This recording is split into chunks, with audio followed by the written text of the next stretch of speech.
So, we were the world's most efficient producers of vaccines.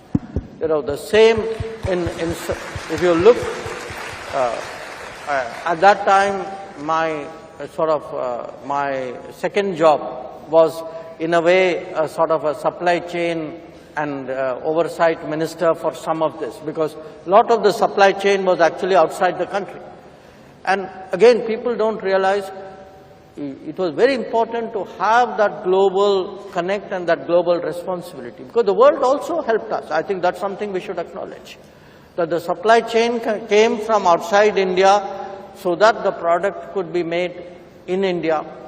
And we had a moral obligation. Not all countries at that time necessarily fulfilled it. So the bottom line I would say is, don't think of it as home and abroad, why am I doing this for the world when I still have problems at home? We have to, we'll steady up at home, we'll build up at home, but at the same time, you don't not do foreign policy because you got domestic problems. They've got to walk hand in hand. You have to do both at that time. And the example I gave of IIT Madras, I had the privilege of going to Zanzibar, of seeing the opening of that institution. But I was just thinking to myself at that time, and again today when I came, think 10 years from now. Think 10 years from now, how many students of Africa would have passed through its portals?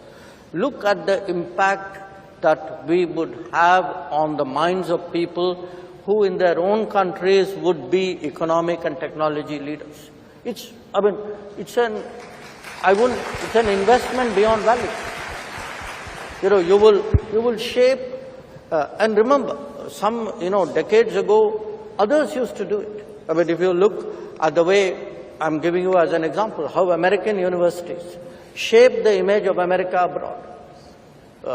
So today, I would say education for us, particularly higher education, and skills, I would take it beyond education to innovation, to, talent, promotion, nurturing.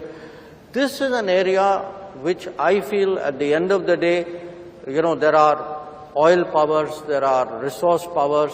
We are a human resource power, and we should play to our strengths. We now have the capability to start doing so. When institutions of excellence in the country start going abroad, believe me, in the business of foreign policy, I now just have a huge addition to my arsenal. And what I see 10 years from now in Africa, from this one institution, is something very, very transformational.